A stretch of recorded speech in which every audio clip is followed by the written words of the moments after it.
morning. It's Monday, February 10th. Thanks for joining us on Up to the Minute. We are bringing you all the news, announcements, and events, along with a couple of special guests. I'm Dr. Amy Tan, Dean of HCC's English and Communications, and I'm joined by Dr. Nicholas Cox, our Interim Dean for Liberal Arts and Humanities. Good morning, Nick. Good morning. Good morning. It's great to see you again. Happy Monday. Happy Monday, and I believe it is the first day of our second start session. That's right. Second Start begins today. And I learned just this morning that we're keeping registration open a little bit longer. So Okay. students out there who might want to sign up for Second Start classes, you still can. There's still time, and we want to welcome all of our new students. And I know sometimes students are have a schedule for regular term, and then they like to pick up a class that starts second start. So I know some people are doing that. So it'll be busy, and I just can't believe it. It feels a little early to me. Yeah, we've got some welcome back to campus activities here at Southeast that I'll be doing after the show. So I'll be wandering around trying to help students find their rooms on their first day. That's a lot of fun to see the students, help them out when I can. It is. It does. It makes my day when I get downstairs and talk with students. Well, Nick, we are live on HCC TV and Facebook whenever HCC is in session. But how can people find Yeah, we're us? also live on the Houston Community College District Facebook page and on YouTube. And we are also on X, LinkedIn, and HCCTV at noon, 5, and 10 p.m. Monday through Friday. Okay, well, hang on there, Nick, and we'll be right with you. I think you have the first interview today. For Mental Health Monday, we'll be talking about how empowered women help empower other women. And I'm so looking forward to this conversation with Chante Burkhalter. She is a nonprofit administrator for the Phenomenal Women Empowerment Organization and our Mental Health Monday guest. Good morning, Chante.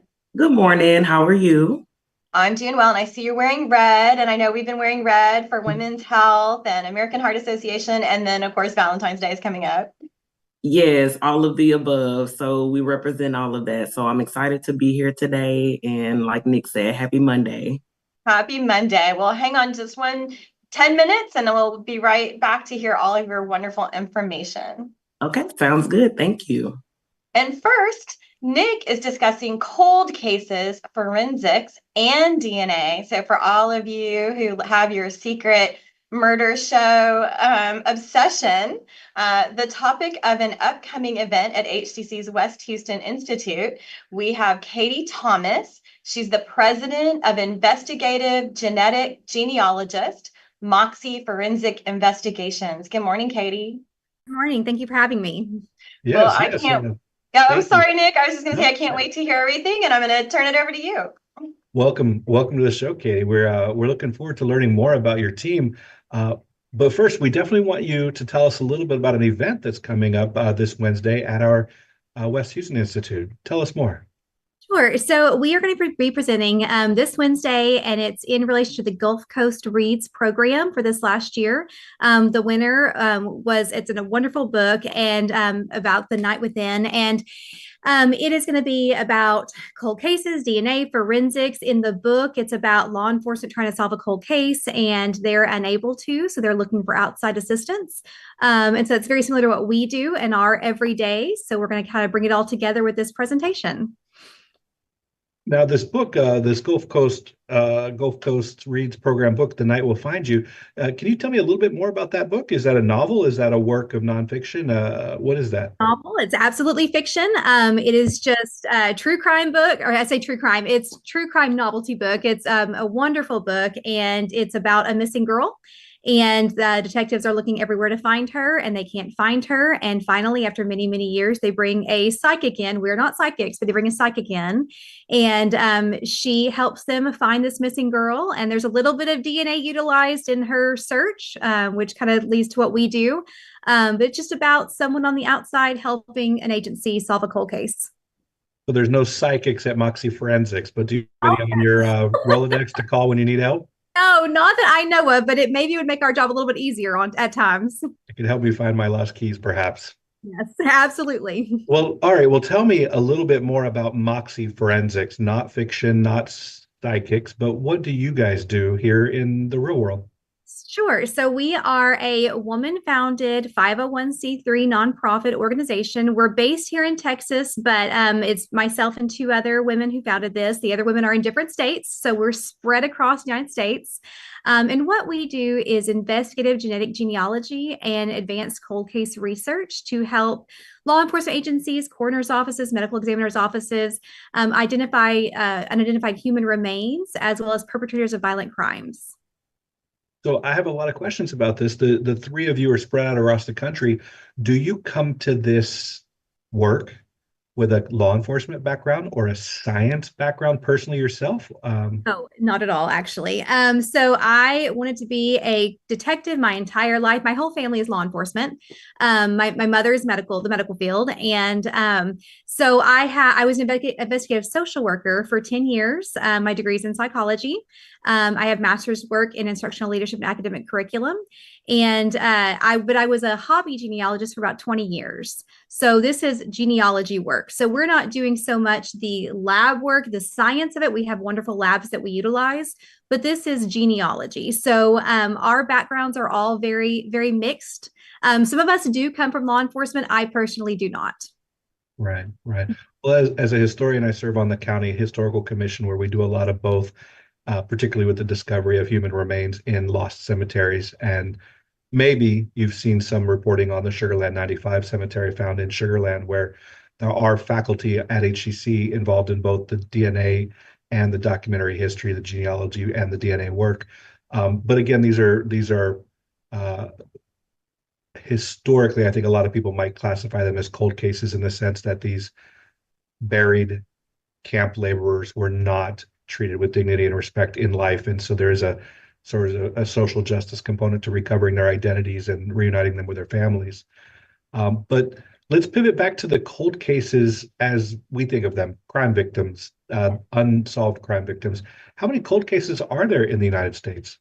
So for unidentified human remains, on the national missing and unidentified person system, there are over 14,000 cases of unidentified human remains, but only 16 states are required to utilize that system. So the number is significantly higher for that. And then for actual cold case homicides between 1980 and 2020, there are over 280,000 unidentified perpetrators of violent crimes or unsolved homicide cases. Now, as you guys are outsourcing or using DNA experts for lab results in-house, you guys are doing the genetic genealogy. How does the genetic genealogy that your group does, how does that solve cold cases? What successes have you guys had? So we have had, collectively, we've had over 24 solves, both perpetrators and unidentified human remain cases. You learn the traditional genealogy, and then where you're doing records and all of that good stuff, you're tracing your family lines. And then with genetic, you bring in those DNA matches and you bring in your ancestral regions. And for the IGG, the investigative genetic genealogy component of that, we are utilizing that DNA of the unidentified person, whether it's the human remains or the perpetrator, and we're building out each of their DNA matches to create a huge family tree and find the connections to identify our person. No, that's great. I think people who probably watched a lot of crime television or listened to a lot of true crime podcasts are probably, hip to this idea of using both DNA and genetic genealogy in cold cases. But it seems to me like it really took a huge leap into the public consciousness with that Michelle McNamara book on the Golden State Killer, right? This is really brought this to the center of our true crime culture as it is. When you are talking about this novel and participating in this Gulf Coast Reads program Wednesday, will you be able to talk to students about ongoing casework, or is that kind of non-disclosure, or you can talk about things that are done? Like, what's the boundaries there? What would students hear? Absolutely. So it's going to be myself and one of our other team members, Tiffany Sowell, and then retired detective Scott Minyard from the Fort Bend County Sheriff's Office.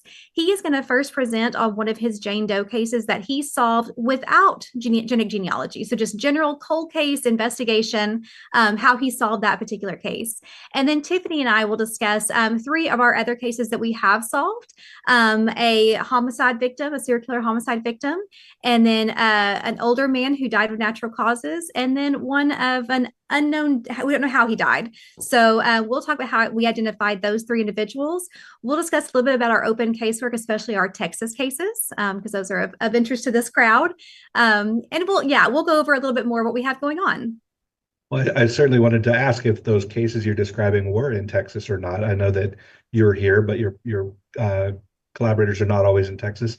Are those 3 cases that you'll discuss local or regional? So the one that Detective Minyard is discussing is a local case. That's it's Fort Bend County. So he's discussing that one. The 3 that I am talking about that are solved are not. We have one from Indiana, one from Ohio, one from Alabama. But I will talk about our open Texas cases. We have 4 currently right now that I will discuss as well. Well, before we run out of time, I just have so many questions for you. My ex-wife is a criminal defense attorney, and I think about your work as being useful to investigations, but ultimately do you end up doing consulting work for prosecutions or defense attorneys in trials when you get successful outcomes? Yes, we can. We are considered subject matter experts. So if we need to testify on a case, we absolutely can. When we are identifying an individual, whether it's a remains or a perpetrator, it's a candidate. We kind of consider ourselves like a tool on the tool belt of law enforcement. So we give them a candidate that we believe that the person is, and then they do the rest of their incredible work to confirm that we're correct. We've not been wrong yet, but they confirm that we are correct. And so we're always happy to help in testifying if need be for any case.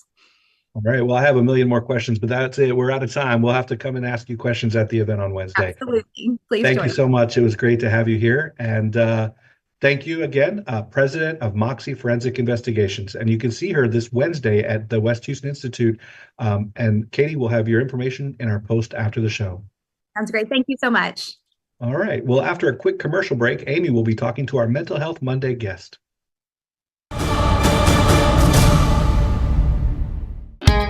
At Houston Community College, we make your lessons matter. Open the door to real-world education, where passions become careers. Find out more at hccs.edu and let your success take flight. That one day at PE when they were like yelling at me, and then you just linked arms with me. I don't think you know how much like that helped me. I finally like knew that I had somebody.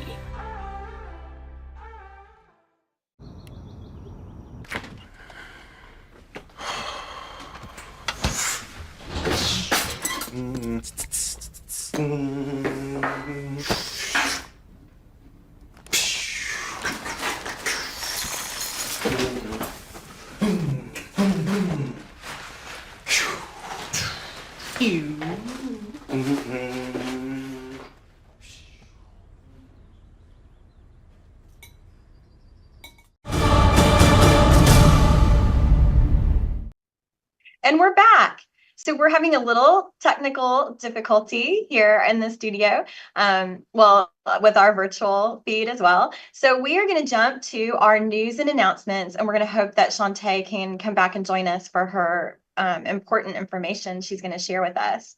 We're going to start off with congratulations to the new Staff Senate President. HCC Staff Senate has elected Morgan Yet as president-elect effective March 21st. She'll replace Aaron Henry.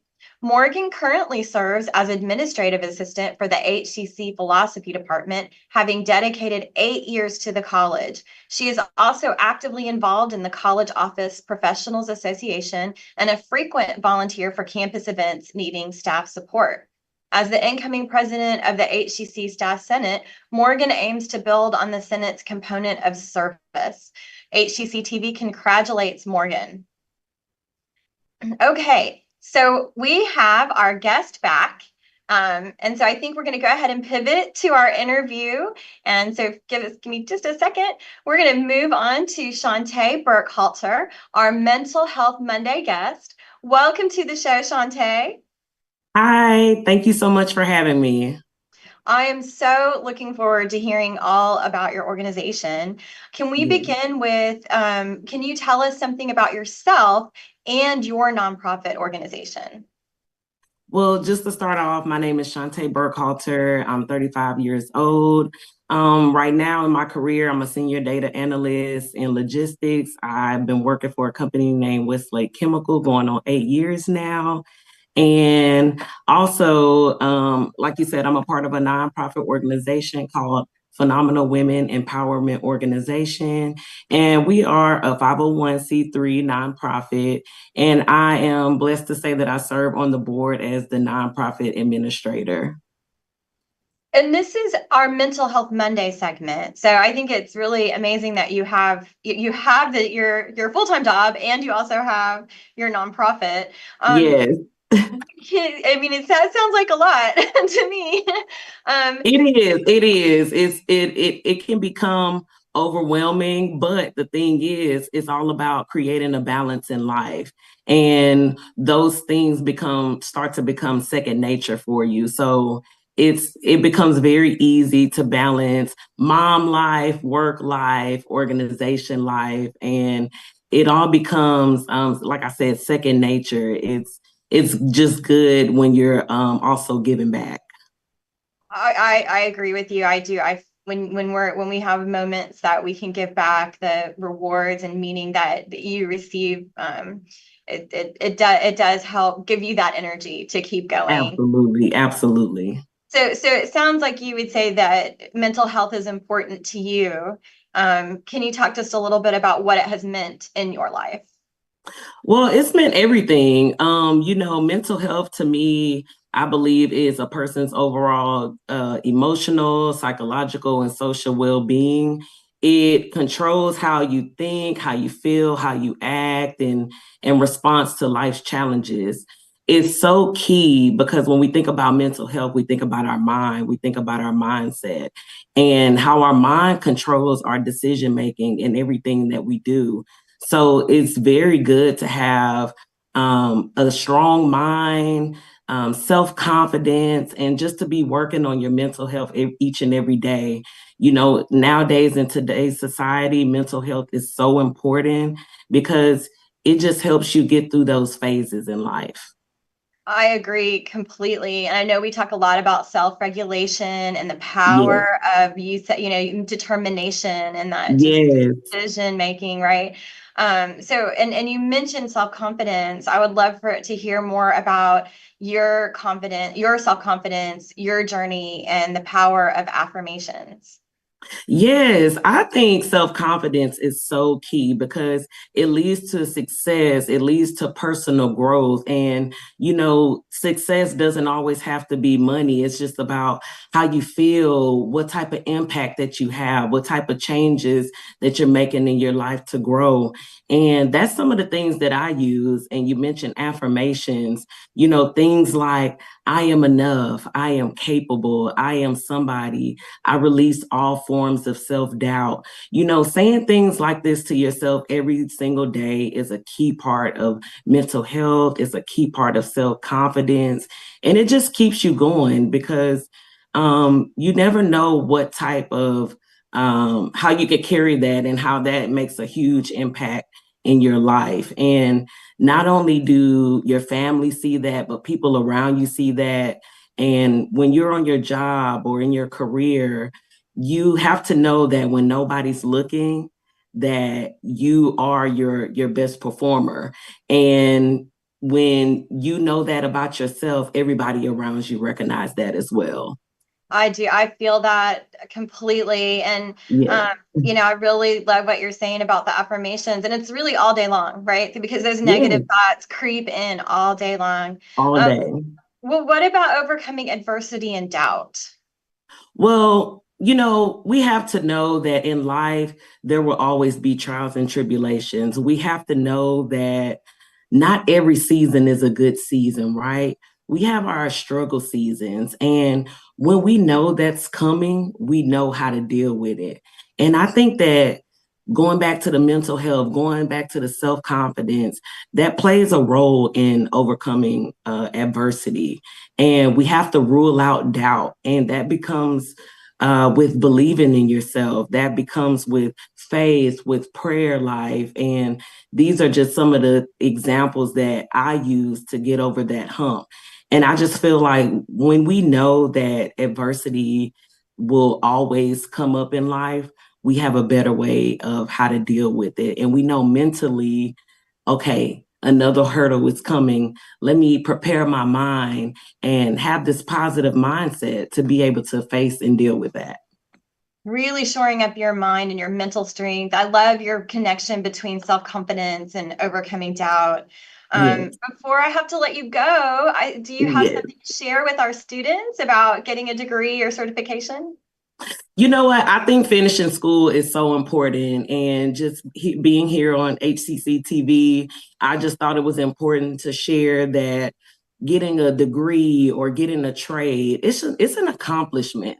And it helps you to not only further your education, but when you get into your career field, you're looking for those promotions, you're looking for the money that you feel like you deserve. And finishing is a huge accomplishment. I know myself, I went to Sam Houston State University, and so much doubt and negativity crept in my mind. And I wonder sometimes, can I do this? But when you go through those affirmations, you're sure in your mind, you're sure of yourself, you're sure of your ability to achieve. And I just think finishing strong is the best thing to do. Well, I really appreciate your words of encouragement and empowerment, and thank you for joining me today. No problem at all. And if you are interested in the organization, you can go to www.phenomwomen.com. Check us out. Thank you so much for having me. Yes, perfect. Thank you so much, Chante Burkhalter, our Mental Health Monday guest. And we're going to have all that information in our post after the show. Coming up after a quick commercial break, Nick and I will return with some more news and announcements. At Houston Community College, we make your lessons matter. Open the door to real-world education, where passions become careers. Find out more at hccs.edu and let your success take flight.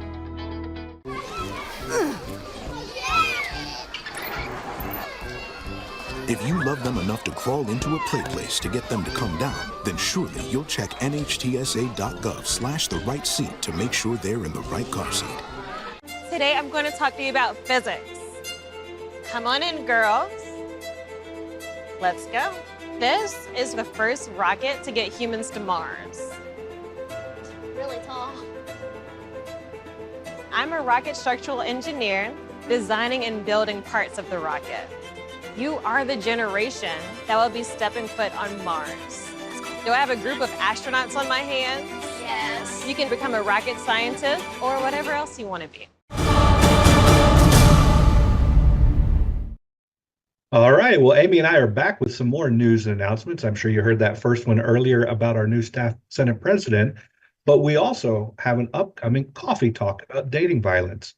Not all events this week are about hearts and flowers. HCC Southeast and Counseling Services are also going to host a conversation in a safe space about dating violence. That's on Tuesday, February 11th, from 12 to 2 p.m. at the Southeast Student Life Center. Check our post after the show for more information. We also have a recovery webinar from our counseling services.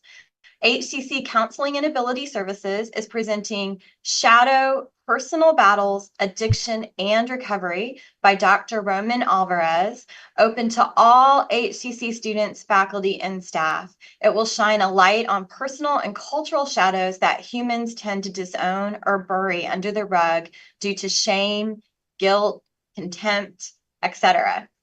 This event will be on Thursday, February 13th. It is virtual. It's going to be from 1 to 2 p.m. So be sure to check the post after the show for more information on this very important information. And if you haven't heard Dr. Alvarez, he's a wonderful speaker. Well, we also have an event the Thursday following that on February 20th. This is the Legacy of Labor Black History Arts Contest. HCC Student Life is hosting a Black History Month Legacy of Labor Creative Arts Contest.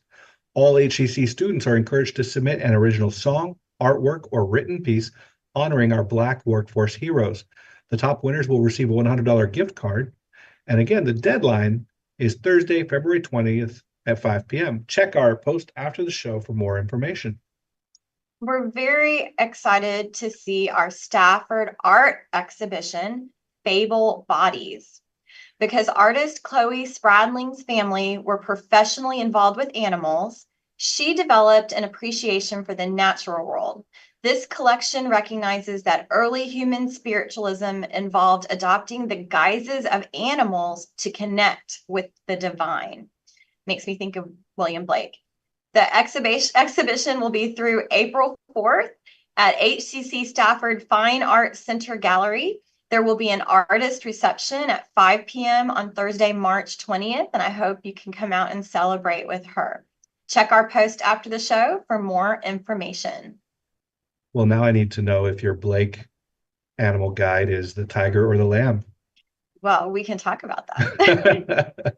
All right, last announcement of the day. We do definitely want everybody out there to know that spring registration continues. Not only is Second Start registration still open, we do have classes being offered in a variety of programs, various session lengths, and HCC courses are offered in a range of modalities. We have traditional in-person classes. We have online anytime classes. We have the online on a schedule courses that meet with virtual meetings, and we have hybrids that combine the two, as well as hybrid labs. To learn more about HCC programs, start dates, and options to cover costs, go to hccs.edu/apply. Well, okay, so do you have a spirit animal? Gosh, I don't know. It's hard to think about, especially on the spot, Yeah. but I'm going to have to say I'm between a tiger and a lamb. I'm probably going to have to go with tiger. I don't know if this is useful in this conversation, but I am a Taurus. I don't know A what that Taurus. means. That might. Yeah, we'll have to think more about this and spirit animals. Well, coming up tomorrow, Nick and I will be in studio to celebrate Up to the Minute's 5-year anniversary, along with several other regular hosts and co-hosts. This is going to be a really special event. Nick and I are really looking forward to it. And, we have a whole lot of love and appreciation for the 5 years of Up to the Minute. And this show, the Tuesday show, will be followed by Wednesday show, where we will feature the production crew. And this is going to be great to recognize and celebrate all of the people behind the scenes on the show. So I hope you'll tune in tomorrow and Wednesday for that. Thank you all for joining us, and we'll see you next time.